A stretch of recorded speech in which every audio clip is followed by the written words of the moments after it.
ایک مومن کو سب سے پہلی بات یہ کرنی چاہیے کہ وہ اس کے ایمان میں کس طرح ترقی ہو، اس کا اللہ تعالیٰ سے کس طرح تعلق پیدا ہو۔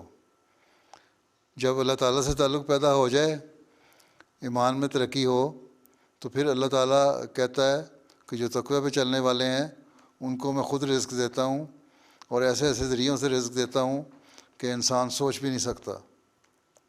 تو اللہ تعالیٰ نے تو یہ وعدہ کیا ہوا ہے، اس لیے صحابہ بھی بہت کاروبار کیا کرتے تھے عام وسلم کے، اور انہوں نے تھوڑے سے کاروبار سے اتنی ترقی کی کہ لاکھوں کروڑوں درہم کے مالک بن گئے، بڑی بڑی جائیدادوں کے مالک بن گئے، اس لیے کہ انہوں نے اللہ تعالیٰ کو کبھی نہیں بھولا۔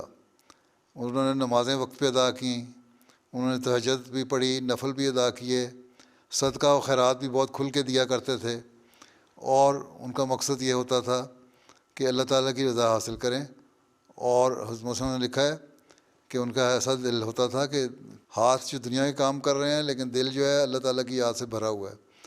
تو پہلی بات تو یہ ہے کہ انسان میں نیکی پیدا ہو جائے، تقویٰ پیدا ہو جائے، تو اللہ تعالیٰ اپنے وعدے کے مطابق انسان کو خود ہی نوازتا ہے اور برکت ڈالتا ہے۔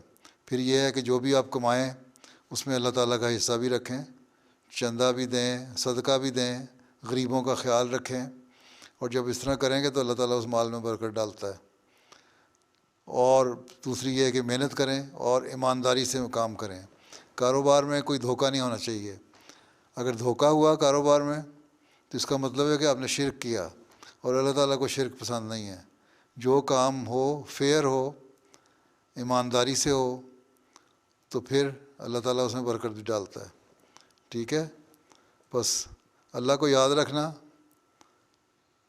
ایمانداری سے کام کرنا، ہر دھوکے سے پاک رہ کے کام کرنا، جو کمائی ہے اس میں سے صدقہ و خیرات کرنا، چندہ دینا، اور محنت کرنا دل لگا کے۔